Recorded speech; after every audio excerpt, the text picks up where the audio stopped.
Bonjour à vous, mes passionnés de tennis. On va analyser un peu aujourd'hui le portrait astrologique de Djokovic. Novak, le Gémeaux, ascendant Capricorne avec son Mars en Cancer. Oui, c'est intéressant, Mars en Cancer. On a encore des autres joueurs avec Mars en Cancer. On a cette capacité que Mars en Cancer il peut donner par rapport à l'intuition et sentir le jeu. C'est important aussi parce que là, tout de suite, on est dans une période quand Mars, il est en Cancer et on va avoir aussi une période quand Mars, il va être rétrograde dans le signe du Cancer et là, il faut faire attention. C'est surtout Djokovic parce qu'un autre qui avait et utilisait beaucoup et très bien son Mars en Cancer, c'était Federer. Du coup, on ne sait pas si Federer il va jouer à partir du 6 janvier, mais il faut quand même faire attention avec des possibles problèmes d'une façon ou d'une autre par rapport à la perte d'énergie, par exemple, ou aussi des petits soucis liés aux énergies dans son joug. Du coup, à partir de ça, on va voir comment ça se passe parce que son Mars en Cancer, il est aussi dans la maison de travail et dans la maison qui montre sa capacité de sport et de joueur et sa performance. Maison 6, c'est aussi la maison des performances qu'on peut avoir et toujours Mars dans cette maison annonce un joueur de performance, une personne qui a la force d'être efficace et performante dans son travail et dans le sport. On a aussi Mars en 10e maison et Mars en première maison qui donne aussi cette endurance et cette capacité, peu importe le signe astrologique, même si Mars en Cancer, il ne se sent pas du tout OK, il n'est pas dans sa forme là-bas, mais regardez comme la maison aide beaucoup et ça se voit dans sa résistance et dans sa vigueur qu'il a tout le temps. Et si on laisse Mars en Cancer à part, on va voir quoi d'autre c'est lié et c'est intéressant dans son astrothème. On a un esprit qui est bien formé dans le tennis, toujours le Gémeaux. Il donne bien la capacité d'un bon joueur de tennis, d'une personne qui peut se concentrer assez puissante dans le tennis. Il a aussi Mercure en Gémeaux, ça l'aide aussi, ça l'a beaucoup aidé dans cette concentration et dans le stress et dans l'adaptation dans son jeu. Après, on voit bien tous les planètes qu'il a en bélier, la puissance, la force et l'action qu'il mène chaque fois dans son jeu. Bien sûr, le bélier, ça donne bien comme force dans ses mains aussi, comme les Gémeaux. C'est un peu la force d'un joueur de tennis avec la force d'un joueur de boxe, si on peut dire, sont mélangés tous les deux dans son façon de jouer et c'est assez intéressant. Le bélier, ça donne cette capacité de commencer tout le temps, d'avoir cette force encore et encore et encore de nouveauté, de nouveauté, de nouveauté. Et c'est pour ça qu'on voit parfois dans son façon de jouer cet recommencement à l'infini, si on peut dire comme ça. Après, on voit que ces planètes en bélier ont aussi le Jupiter. Du coup, Jupiter en bélier qui vient bien agrandir et donner plus et de plus en plus jusqu'à l'excès, si on peut dire, sa capacité de concentration et sa puissance de l'action et sa puissance d'enseignement, bien sûr. Après, on voit que son patron, Mercure, il est aussi, lui aussi, son maître Mercure, il est lui aussi chez lui, dans le Gémeaux, dans le signe de Gémeaux. Ça lui donne cette personnalité assez carrée, assez sûre de lui, et c'est lié à la maison 5, et ça le met très bien avec sa passion et son joug. C'est la maison aussi de, euh, qui est guidée de Gémeaux. Du coup, c'est deux fois cette capacité de se concentrer sur ses passions et d'être bien avec ses passions. Et on parle ici du tennis qui est une grande passion d'habitude pour les Gémeaux. Et on sait quelques-uns dans le tennis, dans l'histoire du tennis. Après, on peut voir son Vénus en taureau. Vénus qui lui donne aussi cette capacité d'être sûr de lui et surtout de ses émotions. C'est pour ça qu'on le voit parfois qu'il est comme une montagne, qu'il est comme une personnalité de fer, même si Vénus elle est une planète féminin, mais c'est cette capacité, cette force émotionnelle, parce que la féminité, c'est aussi la force émotionnelle.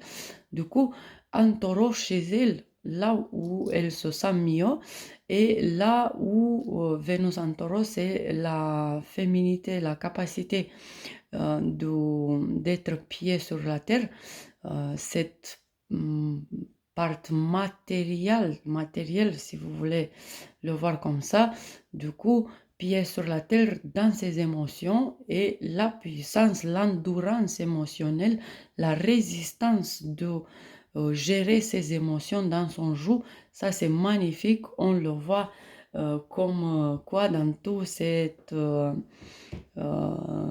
modèle chaque fois quand il joue.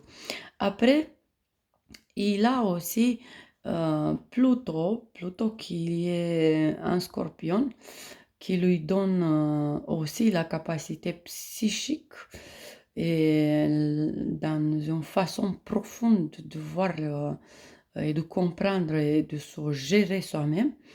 Et on va voir aussi Pluto qui est le maître de son façon d'évoluer.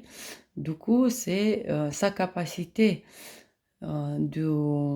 d'évoluer, c'est avec cette concentration au niveau profond et gérer ses moyens psychiques au niveau profond, à l'essence de sa personnalité. Encore une fois, cette capacité d'être sûr de lui, de tout point de vue intellectuel, psychique, au niveau profond et émotionnel. Après, c'est Mars en cancer, comme on a dit, qui lui donne l'efficacité et la performance et aussi l'intuition, sentir le joug. Et bien sûr, comme toutes les fois quand Mars il est en cancer, on peut faire tout ce qu'on aime faire. Donc quand lui, il aime bien faire du tennis, bah, ça se voit. Et ça, on a vu aussi chez Federer.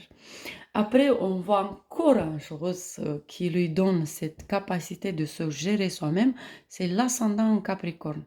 Cet ascendant qui l'aide autant parce que il peut garder l'apparence et il peut se autodépasser à l'intérieur et en apparence de même façon. Et aussi, c'est le Capricorne, celui qui fait face à des situations de crise. Du coup, encore une fois et encore une fois et encore une fois, il va combattre toutes les crises, tous les moments de crise de sa de son tennis, de son joue et tout. Après, on peut voir aussi, peut-être pas très gentil, pas très joli, mais on voit ça, qu'il a un lutte intérieur avec son orgueil, qu'il a des moments quand il a perdu par ici, par là, à cause de son ego. Donc l'orgueil qui lui a pas fait du bien, mais aussi c'est une leçon assez lourde, assez difficile qu'il a eu avec les hommes dans plusieurs vies à la fois, avec les pères surtout. Il a eu un manque de soutien paternel et c'est un peu ça qui lui donne cette besoin de montrer qui il est, de s'imposer et parfois jusqu'à l'orgueil comme on peut regarder dans le passé, pourquoi pas. Et après, avec ça, c'est son désir de contrôle, de s'autocontrôler ou de ne pas perdre le contrôle, qui est parfois une bonne aide de gérer tout ce qu'il a à gérer, le stress et toutes les situations quand il est à la limite de perdre ou à la limite de renaître dans une nouvelle set, dans un nouvel moment et de gagner encore un point et encore un point jusqu'à gagner le match. Ce qu'on peut dire, on peut dire que par rapport aux Gémeaux, Djokovic et peut-être des autres qui sont dans le signe du Gémeaux ou ascendant Gémeaux, cette période qui commence avec Jupiter rétrograde en Gémeaux peut le faire un peu de descente. Du coup, c'est là quand ça vient l'épreuve intellectuelle. Du coup, c'est Mercure qui va sortir à l'épreuve et aussi son soleil, mais surtout son Mercure. Et on peut dire que s'il sait gérer sa nervosité, s'il sait gérer son irritabilité, il peut avoir encore à gagner jusqu'en février. Sinon, il peut avoir des leçons de nervosité et d'irritabilité qui peuvent le descendre dans son joug et à cause de ça, la perte ou pourquoi pas un moment de se sentir pas très bien, pas très en forme ou faire un forfait ou quelque chose. Du coup, on va regarder dans les prochains mois comment ça se passe pour lui avec Jupiter rétrograde. On sait bien que Jupiter, il n'est pas facile quand il est rétrograde et il n'est pas gentil avec les Gémeaux à partir du 8 octobre. Après, son maître de son destin, c'est pas Jupiter, c'est pas Mercure, mais c'est Mars. Et Mars, il va commencer son rétrograde lui aussi en 7 décembre et il va être rétrograde en Cancer aussi. Du coup, là, il faut suivre un peu son joug, mais aussi sa santé parce que Mars en sixième maison, c'est aussi la santé et c'est aussi la digestion et c'est aussi tout ce qu'il n'a pas géré comme il fallait avec l'acide de son estomac, si on peut dire comme ça, la gastrite ou des réflux gastriques ou des choses pareilles. Euh, à partir de 7 décembre, il va falloir qu'il va faire attention surtout à des choses qu'il doit débloquer dans sa personnalité, mais aussi les façons de se concentrer dans son énergie, dans sa masculinité, dans sa virilité, dans sa force, dans tout ce que c'est puissance et puissance de joug.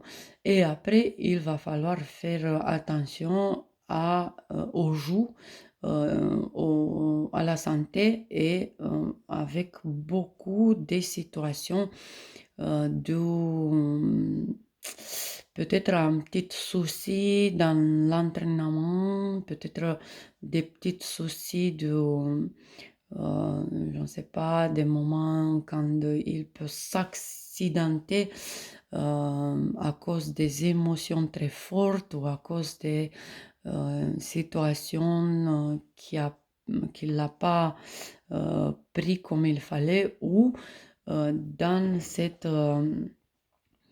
manque de digérer parfois une, deux, trois frustrations, émotions ou quelque chose. Donc, si c'est lié à son façon de jouer ou si c'est lié aux entraînements, on va voir si Mars en rétrograde, qui est aussi le maître de son destin et aussi le maître de son façon de jouer, après le 7 décembre, il va être OK ou pas. Du coup, on a déjà deux facteurs qui sont pas très faciles pour lui à partir du 8 octobre et à partir du 7 décembre, deux moments de tomber un peu sa vibration de tennis, mais aussi son énergie et sa vibration énergétique et sa vibration intellectuelle aussi.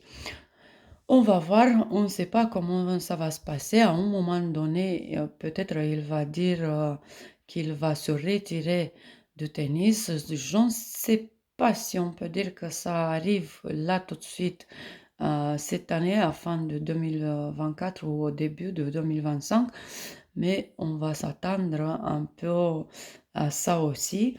Et ça dépend surtout de Mars rétrograde au début. Après, on ne sait pas. Ce que j'ai remarqué aussi dans son astrothème, c'est Neptune en Capricorne dans la maison 12. C'est Mercure en Capricorne qui lui donne la capacité de pas aimer se faire des illusions et de descendre de ses rêves toujours pierre sur la terre, de se autoprovoquer parfois, de se culpabiliser s'il rêve très, très loin et de se mettre à l'épreuve et de se remettre encore et encore au défi et encore un défi et encore un défi. Et ça se passe à l'intérieur, dans son forum intérieur. Donc, on va avoir un tableau pour comprendre ça, qu'en effet, dans ses rêves même, il ne se permet pas de rêver. Il ne se permet pas d'être trop loin dans des fantasmes, dans des idéologies qui l'apportent plus loin de la réalité. Donc il est assez centré, assez pied sur la terre que ça se voit chaque fois dans son façon de jouer. Et bien sûr, on peut parler encore beaucoup de Djokovic. On a vu et on va voir encore son jeu. On va voir toujours que son enthousiasme, son capacité euh, de son parcours, de sa disponibilité, de son ouverture, ça va rester encore beaucoup de temps. Il vient de commencer une nouvelle étape et ça ne va pas dire qu'il va descendre là tout de suite, mais cette nouvelle étape, elle est plus, on peut dire, il va faire plus comme il sent que plus s'imposer. Du coup, là déjà, il a tout gagné. Il se permet de faire comme il sent. Il se permet de participer à des tournois qu'il aime bien ou à des tournois où il se sent bien, où il est chez lui et de ne pas continuer les défis et la provocation, surtout après Mars rétrograde en Cancer, comme j'ai déjà dit. Du coup, on va suivre Djokovic, on va voir comment ça se passe et on va parler encore plus de temps de lui, encore beaucoup de temps. Et par rapport à laisser son empreinte dans l'histoire, là, on va voir, on a vu avec Federer et aussi avec Djokovic, on va voir aussi avec des autres joueurs qui ont Mars en Cancer, parce que ça, c'est un désir assez puissant au niveau d'énergie, au niveau de virilité et de masculinité, que ça donne pour eux cette détermination et cette émotion qui c'est un moteur, un vrai moteur pour eux de rester dans l'histoire, de se mettre l'empreinte dans l'histoire du tennis. Et ça, on a bien vu. Du coup, c'est ça un peu le portrait astrologique de Djokovic. Si vous avez des questions, n'hésitez pas. Si vous avez des commentaires, euh, n'hésitez pas. Et si vous avez bien aimé cette vidéo, n'hésitez pas à laisser votre like. On va voir quoi d'autre. On va souligner quel portrait astrologique. Et si vous avez un préféré, n'hésitez pas à me laisser un commentaire avec vos préférés pour voir leur portrait astrologique et pour comprendre, pourquoi pas, des petites choses qui sont déjà écrites dans l'empreinte astrale de chacun et pour justifier peut-être leur façon de jouer, leur façon de se gérer, leur façon de voir le match, la technique et tout. Je vous remercie beaucoup d'être ici avec moi jusqu'à la fin de cette vidéo. Je vous embrasse très fort et je vous dis à tout à l'heure dans une autre vidéo. Bisous.